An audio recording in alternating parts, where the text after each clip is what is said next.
Kembali lagi dengan channel YouTube Lanata POV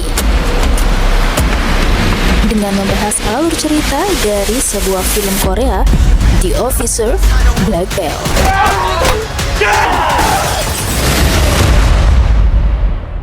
Bercerita tentang seorang pemuda yang memiliki prinsip hidup melakukan apa yang membuatnya bahagia dan memiliki hobi olahraga membuatnya memiliki kemampuan ahli bela diri tingkat tinggi, judo, taekwondo, dan kendo. Semua telah dikuasainya hingga kemampuannya mendapat penghargaan dari Kementerian Hukum dan direkrut menjadi petugas bela diri untuk menjaga para residivis berbahaya pasca keluar dari penjara. 전자발찌를 채워 4시간 감시를 하고 있습니다. Dibintangi oleh Kim Woo Bin dan Kim Sung Kyung. Disinilah petualangan berbahaya dimulai dari seorang kurir pengantar makanan bernama Lee Jung Do. Bersantailah sejenak dan nikmatin waktunya. Dimulai dari pagi yang cerah dan penuh semangat dari seorang pemuda bernama Lee Jung Do. Ia selalu melakukan apapun yang membuatnya bahagia. Olahraga dan game online adalah hal yang paling disukainya. Jung Do telah menguasai macam-macam seni bela diri tingkat tinggi. Ia mendapat tugas dari resto ayahnya untuk menjadi kurir pengantar makanan. Ia juga terkenal sosok yang ramah dalam mengantar makanan kepada pelanggannya. Di suatu malam setelah selesai mengantarkan pesanan, ia secara tak sengaja melihat seorang pria berseragam sedang berkelahi melawan preman berbaju oranye di suatu gang gelap. Jung Do pun datang untuk melerainya.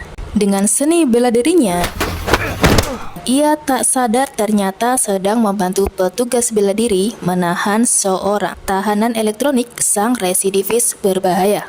Aksinya kemudian mendapat penghargaan dari Balai Pemasyarakatan Seoul. Kemampuan bela diri Jung Do yang mumpuni membuat Kim Sun Min, Ketua Divisi Pengawas Elektronik, merekrut Jung Do untuk menjadi petugas bela diri di bawah Kementerian Hukum, menggantikan Cho Min Jo yang sedang dalam masa pemulihan selama 5 minggu. 동안만 도와줄 사람을 찾는 게 현실적으로 불가능합니다. Kondisi keterbatasan jumlah petugas bela diri dalam mengawasi para residivis menjadi alasan utamanya.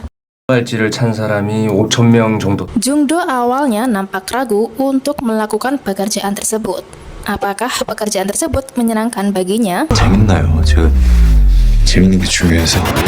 Berdasarkan pendapat dari teman-teman dan ayahnya, membuat Jung Do ingin mencoba pekerjaan tersebut untuk menjadi seorang petugas bela diri mengawasi para residivis berbahaya. Mayoritas tahanan elektronik adalah pelaku kriminal kejahatan seksual dan pelecehan seksual terhadap anak-anak. Tugasnya adalah mengawasi pergerakan para residivis melalui layar dan memantau baterai gelang elektronik yang menjadi alat pelacaknya untuk mencegah para residivis mengulangi tindakan kriminalnya. Ketika terjadi hal-hal yang mencurigakan, di saat itulah petugas bela diri beraksi di lapangan. Awalnya Jung Do sempat merasa bosan karena hanya menatap layar selama berjam-jam. Namun, semua itu berubah sejak ia mendeteksi salah satu residivis bernama Lee Yang Ho, seorang kriminal kejahatan seksual yang terdeteksi baterai gelangnya melemah dan menolak untuk pengisian baterai. 알았다고 씨발려나. Saat itu juga Jung Do dan Soo Min terjun ke lapangan untuk mendekati target.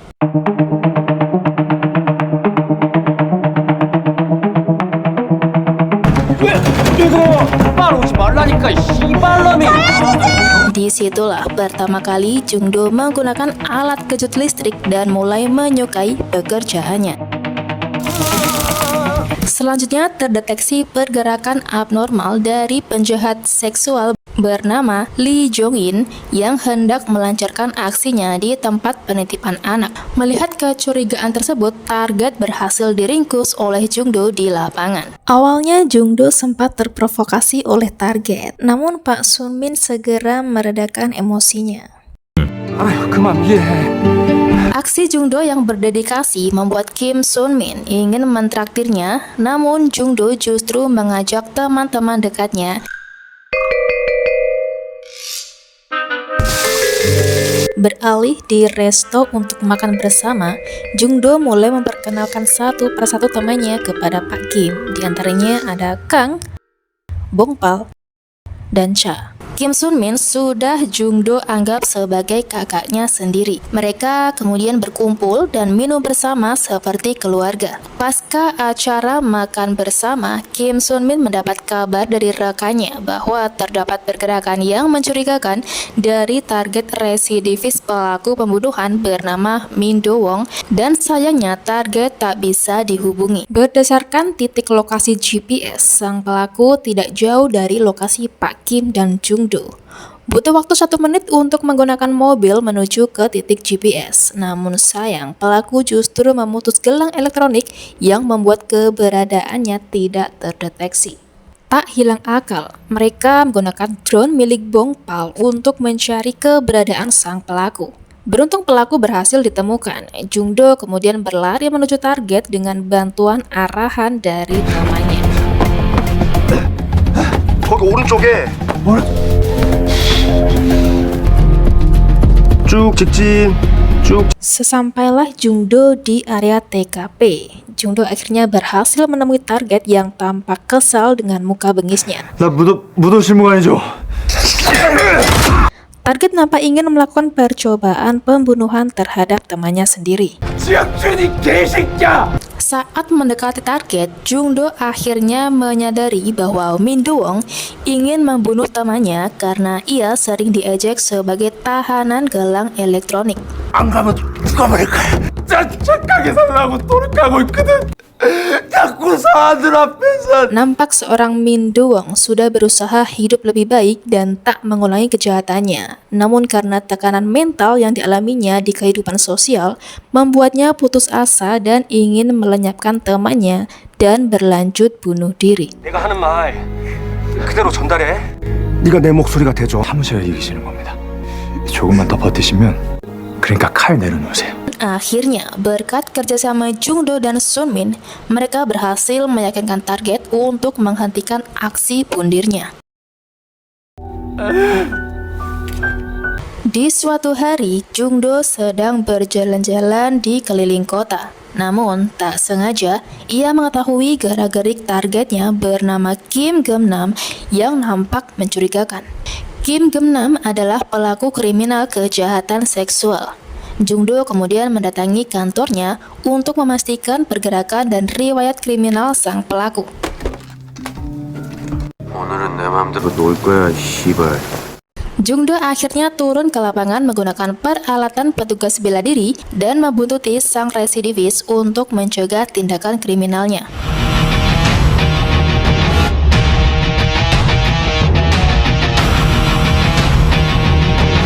Rupanya, yang menjadi target pelaku adalah kerabat dekat dari Jungdo yang selalu memesan ayam goreng ayahnya. Saat pelaku hendak melancarkan aksi mesumnya, beruntung Jungdo datang di saat yang tepat. Target berhasil diringkus dan bibinya berhasil diselamatkan dari aksi bejat Kim Geum-nam. 5 minggu masa percobaan Jungdo menjadi petugas bela diri sudah berakhir. Cho Min-jo yang sebelumnya dalam masa pemulihan kini sudah kembali bertugas sebagai petugas bela diri. Jungdo kemudian mempertimbangkan untuk meneruskan pekerjaannya sebagai petugas bela diri atau menjadi kurir pesan antar resto ayahnya. Akhirnya, berdasarkan diskusi dengan ayahnya, Jungdo menemukan makna dalam pekerjaannya sebagai petugas bela diri untuk melindungi warga, terutama anak-anak, membuatnya memutuskan untuk meneruskan pekerjaannya sebagai petugas bela diri. 야 진짜? Kini tugasnya sebagai petugas bela diri tak semudah sebelumnya. Diberitakan seorang narapidana bernama Kang Ki-jung akan dibebaskan pasca 20 tahun mendekam di jeruji besi dengan kasus pelecehan seksual terhadap anak di bawah umur. Bebasnya Kang Ki-jung dikawal rentetan polisi menuai aksi demonstrasi di kalangan masyarakat.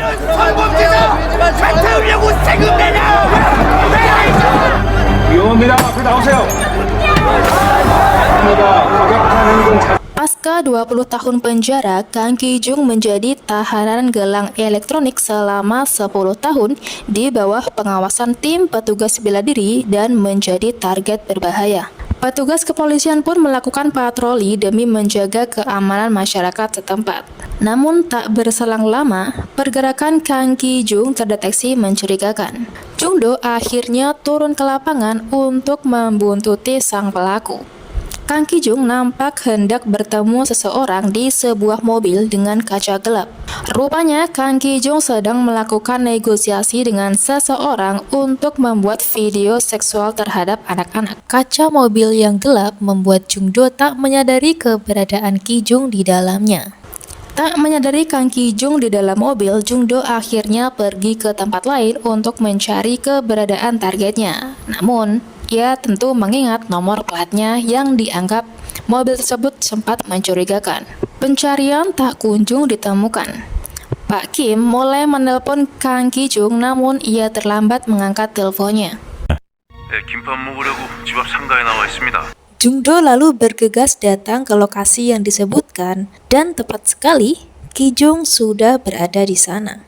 Menyadari Ki-jung sedang mengelabui petugas pengawas, Pak Kim dan Jung-do tetap mencurigai gerak-gerik Ki-jung. Suatu hari, ada seorang anak kecil yang sedang bermain dengan seekor anjing.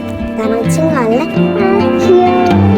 너 왜 여기 혼자 있어? Tiba-tiba ia disekap dari belakang, yang ternyata Lee Yang-ho. Min-jo dan Pak Kim yang sedang bertugas mencurigai pergerakan Lee Yang-ho.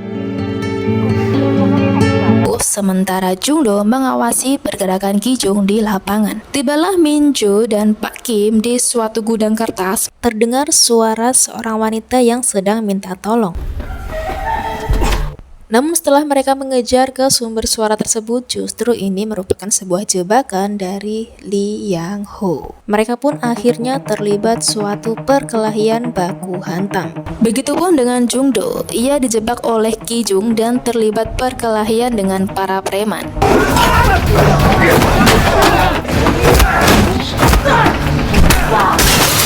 Walaupun sempat kewalahan,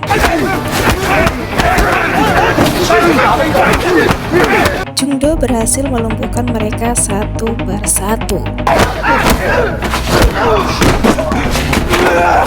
Pak Kim mendapat pukulan di bagian kepala oleh Yang-ho yang membuatnya tak sadarkan diri. Sementara Min-jo terlibat perkelahian dengan Yang-ho dan gengnya juga berakhir tak sadarkan diri setelah ia mendapat serangan dari alat kejut listriknya. Di saat yang bersamaan, Jung-do yang tengah dijebak membuat Ki-jung kabur melancarkan aksinya untuk membuat rekaman kejahatan seksual terhadap seorang anak. Jung-do yang berhasil mengalahkan sekelompok preman berhasil menemukan lokasi rekaman Ki-jung dan berusaha menyelamatkan korban. Tanpa alat dan senjata yang memadahi, sebuah pisau mengenai tubuhnya yang membuatnya ia tak berdaya. Saat Jung-do mendapat serangan bertubi-tubi dari Ki-jung dan mulai tersudut, Jung-do menemukan celah untuk membenturkan kepala Ki-jung ke sebuah dinding. Namun ternyata Ki-jung sempat terbangun dan mencelakai Jung-do kembali. Terdengarlah sirine petugas kepolisian dari kejauhan. Petugas polisi yang hendak menghentikan Ki-jung pun tak mampu menghadapinya, yang membuat target berhasil kabur dan korban akhirnya berhasil diselamatkan. Jung-do segera dilarikan ke rumah sakit dan beruntung nyawanya masih tertolong. 괜찮아? Sementara Kim Sun-min mengalami patah leher. Namun, Cho Min-jo mengalami mati otak dan henti jantung di TKP. Kini Jung-do merasa sangat terpukul atas meninggalnya rekan kerjanya. Lagi-lagi aksi Jung-do membuatnya mendapatkan penghargaan dan keluarga korban menemuinya untuk mengucapkan terima kasih kepada Jung-do.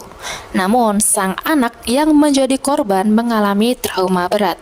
우리 민주 구해주셔서 감사하다는 말씀 드리려고 왔어요. Kijung yang tengah kabur saat ini masih menjadi buronan kepolisian dan tak mudah untuk menangkap Kijung, sang residivis berbahaya. 못 잡고 있는데 Hal ini membuat Jungdo dan kawan-kawan ingin melakukan sesuatu untuk menangkap Kijung. Penyelidikannya dimulai dengan nomor plat mobil yang dicurigainya tempo hari.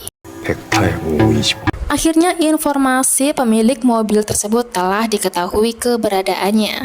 Dengan segala peralatan penyamaran, mereka mulai mencoba membobol pintu masuk apartemen tersangka. Terinspirasi dari sebuah video YouTube, Bong Pal berusaha membuka pintu smart lock menggunakan pistol listrik. Namun justru berakhir konslet dan alarm pun berbunyi. Tersangka pun keluar untuk memeriksanya. Kesempatan inilah yang digunakan Jungdo untuk penyergapan dan mengikat pelaku di sebuah kursi.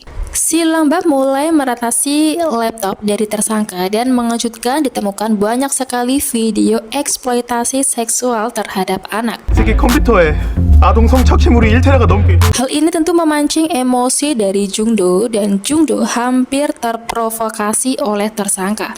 Di saat Jungdo makin emosi, ia memberikan sebuah ancaman agar tersangka memberikan informasi keberadaan Kijung. Namun justru secara tak sengaja menusuk mata tersangka. Cha lalu bernegosiasi agar pelaku mau memberikan informasi terhadap Kijung. Setelah negosiasi, si cacing berhasil mendapatkan informasi keberadaan Kang Kijung dan sang pelaku berakhir ditangkap oleh polisi. Saat di rumah Jungdo, ayahnya sempat menghentikan aksinya karena pekerjaan ini terlalu berbahaya untuknya. 조금만 깊게 찔렸으면 죽었을 수도 있었어. Namun, Jungdo berusaha meyakinkan ayahnya untuk mendukungnya melindungi para anak-anak dari korban kejahatan seksual. 지금 이 순간에도 10살짜리 여자애가 벌벌 떨면서 내가 오길 기다리고 있을 수도 있어. 몸 조심해. 네. Di suatu malam dimulailah aksi Jungdo dan kawan-kawan untuk menangkap Kijung. 여기부터 확인하고 여기 지금. 저희 집에는 없어요. 죄송합니다. 고맙습니다. 네. Dengan peralatan yang dibelinya, Jungdo nampak percaya diri untuk menangkap Kijung. Saat pencarian Kijung, cacing melihat lokasi yang nampak mencurigakan dan benar. Kijung ada di dalam bersama teman-temannya. Dengan bantuan drone di atas, Jungdo mulai penyergapan markas Kijung. 강기준 개새끼야 나와! Mereka mulai terlibat perkelahian sengit.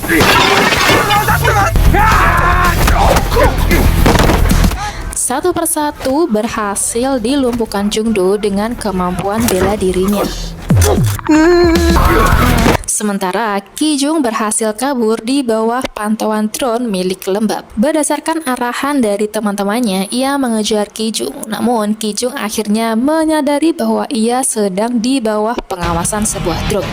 Keduanya pun berakhir terlibat duel maut. Tak mudah mengalahkan Kijung yang memiliki fisik besar dan berotot.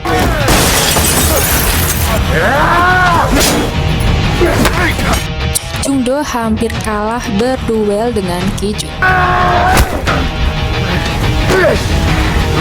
Kemudian lembab berusaha membantu Jungdo dengan menyerang Kijung menggunakan drone-nya. Jungdo lalu berhasil bangkit dan kembali adu pukul dengan Kijung.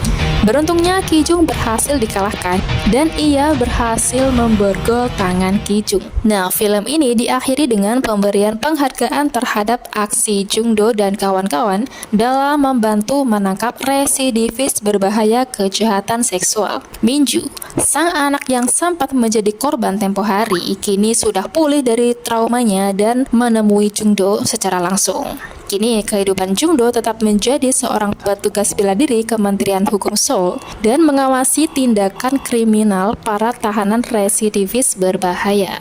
Terima kasih yang sudah menonton, selamat bersenang-senang.